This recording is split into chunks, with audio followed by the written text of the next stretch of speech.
And our last but not least guest today is Russian journalist and documentary filmmaker Ekaterina Arkalova, who will discuss the consequences of Kiev's crackdown on the Ukrainian Orthodox Church. She will report on what she saw with her own eyes and what her interlocutors shared. For anyone interested in understanding this topic, I recommend watching Ekaterina's documentary named Your Will, which is about destroyed holy sites and the unbreakable spirit of Donbas. The video will be available via QR code in the materials from our meeting.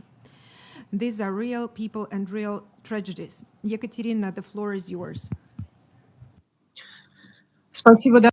Thank you, ladies and gentlemen.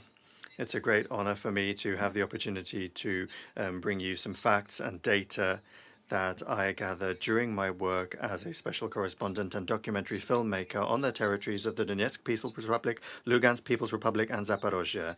Everything that I'm going to tell you is something I saw personally. I spoke to eyewitnesses and I took photo and video. In November 2022, I began to work as a war correspondent on the territory of Zaporizhzhia Oblast. First thing I found out about was in Melitopol. In December 2021, in the city, with the support of the current administration, a Dontsov Fest was held. This is an event to involve young people in neo-Nazi organizations in honor of Dontsov. Dontsov is a Ukrainian nationalist author who honors Banderites alongside honored by Banderites alongside Bandera himself. According to his work, a person, if they're Ukrainian, Bulgarian, an Englishman, or from any country in the world, they can become a Ukrainian nationalist. Essentially, any citizen of the world that signs on to hate Russians can stand in the ranks of the new neo-Ukrainian Nazi of Russophobes. He essentially adapted the Austrian developments of Ukrainian nationalism. In honor of that person, the Ukrainian Greco-Catholic Church, with the support of the authorities and a number of extremist organizations, organized nationalist festivals, and that was only in Melitopol. In December 2022, I came across a brochure called Vierit, Believe, that was written by some Ivan Altinsky. This literature is full of gross extrapolations of religious ideas onto historic facts. This and similar brochures were circulated en masse by the Ukrainian Greco-Catholic Church and affiliated organizations before 2022 on the territory of Zaporizhzhia. Specifically, this brochure was published in 1990. On the cover, Ukraine includes Voronezh and Rostov Oblast, Krasnodar and Brest Oblast in Belarus. And this is reminiscent of the maps that Russian officers who were prisoners of the Austrians and German officers during the First World War found when they were planning to create a vassal state of Ukraine under the protectorate of Austria-Hungary. Over the last 100 years, the plans haven't changed a great deal. Does this not look like impingement on the territorial integrity of Russia, I ask you? A staff member of the Department for Working with Religious Organizations gave me data about a sect called Slovo Zhizny, the Word of Life. The pastor of this sect in February and March 2022 was in hiding for 3 weeks, and when he was detained, he was found to have 3 American passports. 2 of them had one name and a third had a different name, but all of the passports were genuine. They weren't fake, and he was treated very well. He was allowed to leave the country. In 2023, in Zaporizhzhia, the terror began. On the 3rd of January at 4 a.m., one of the city hospitals in Tokmak was shelled. 4 HIMARS missiles were launched and they damaged a part of the building as well as the maternity and pediatrics wards. People were killed and wounded, and the number of casualties is high, and it's still not been properly established. As a special correspondent, I was working directly on the scene of the terrorist attack, and the information can be found online. On the 4th of January, civilian infrastructure in Vasilyev around midday was hit by 6 HIMARS, 4 missiles at a time, and 2 subsequently. There were blast ammunition, frag ammunition. The Ukrainian armed forces waited for people to arrive before they launched the second wave. As a result, 24 people were injured and 4 were killed.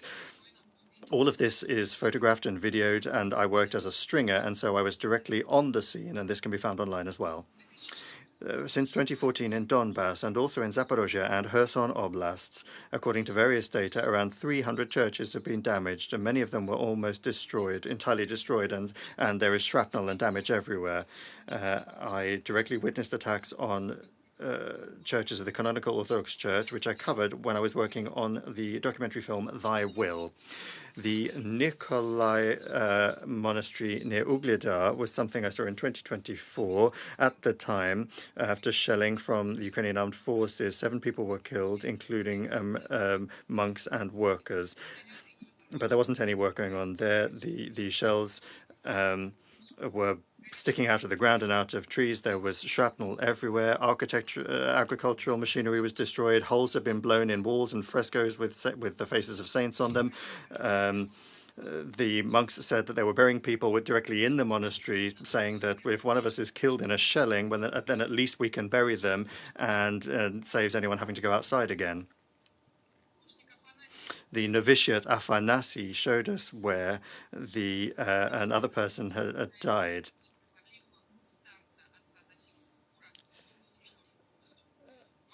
The monks lived and conducted services in the rubble of the church without electricity or water, and all of their supplies were provided by volunteers.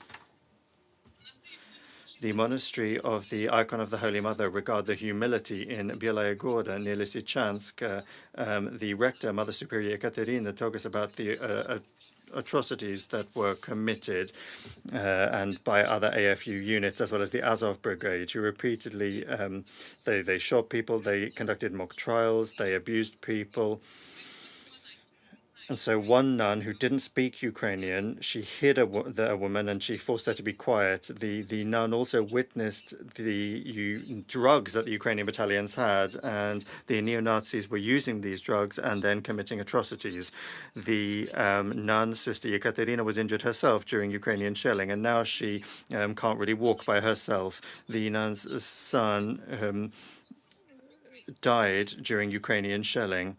In recent years, at the hands of the Kiev regime, almost everyone she knew has died. Currently, of the 13 residents, only 5 are left. 2 of them have had heart failure, and some have been forced to leave the monastery in fear. The Church of Ignatiy Bryanchanev in Donetsk, the rector, Alexander Namakonov, for many years of war, did not leave the city. He conducted services there. The shelling did not end even during my visit. You could see the shrapnel and the holes that had been blown in the walls. The area around it was covered with butterfly mines, and the Ukrainian armed forces were hitting it with drones, and there were mines in the cemetery. A targeted strike destroyed the school, the walls and the ceiling of that, and Father Alexander and his assistant were repeatedly shelled. The reconstruction work was proceeding slowly, and Ukrainian attacks continued. There's no water in the town at all. The Church of St. John of Kronstadt in Donetsk and Trudovskia now. This is unique because even during the worst shelling, services continued. Only part of it has now been rebuilt. There is shelling everywhere. The bulk of the building has been destroyed. Only the walls are still standing. Father Alexander is holding services with a small attendance. They feel abandoned, but at least they can pray. And despite the threat to their life, people are coming to the church. And they're coming from different parts of the country. In Avdiivka, the Church of St. Nicholas, the church was destroyed by the Ukrainian armed forces when they were attacking from the city. The Church of Archangel Michael was severely damaged, and Andrei did not leave the service during the hostilities, even when the other service personnel had left Avdiivka. At the time of our meeting, he couldn't hear very well. The day before, the UAF had attacked the church, and reconstruction work is currently underway. Returning to Tikhashka, I spoke to Irina, who lived in a 5-story residential building. She was trying to help the surviving citizens. The school where she worked had been totally destroyed. The building where she lived had been destroyed in a targeted strike. A woman died, and the rubble had not yet been fully cleared. One of Irina's other neighbors died in a UAF strike. and there's no water or electricity at all. In Luhansk, in Bakhmut district, the Intercession Mother of God Church, we met with the father there. His home had been destroyed. He was deprived of any property. He lived in the church. He was trying to organize a garden, and there was constant shelling of the church. The cupola was destroyed through a direct attack. The walls were damaged. Father Nikolai was the word Ukrainian had been crossed out on the sign of the church. He was being accused of supporting Moscow. The father called the UEFOFA, but for 25 years, Irina had been helping around the church. Her home was destroyed for no reason, and her son was killed by UAF forces just for leaving the house. In 2025, the cupola of the Bogoroditsa church was destroyed, and people tried to put it back together.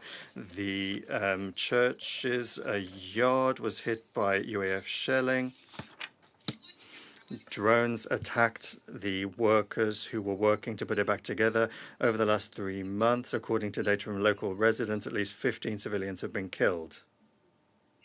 On the 10th of February 2026, a Ukrainian drone attack on a funeral procession killed a well-known hero of my film, the rector of the Assumption Church, Father Sergei Klyakhin, and that was during the procession. The drone was clearly waiting for when the father would be there. As a result, 6 people were injured and Father Sergei died.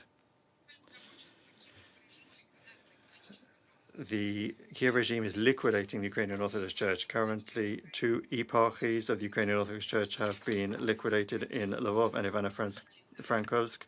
Almost all of the churches have been transferred not to the Orthodox Church of Ukraine, but to the Greco-Catholic Church of Ukraine. I've seen traces of this on the Novorossiya roadway are also being shelled by drones of the Ukrainian armed forces. Akimov village in Zaporizhzhia, where a large number of citizens living, primarily old people and mothers with children, there are no soldiers in this town, are daily attacked by Ukrainian drones. This town is on the brink of a humanitarian catastrophe. This is far from all of the evidence, and I could go on, but the time of my briefing is up. Thank you for your attention. I hope you were able to hear me. I thank Ekaterina for her comprehensive testimony, and I'm sure you have a lot to add, and we call on members of the council to see your documentary.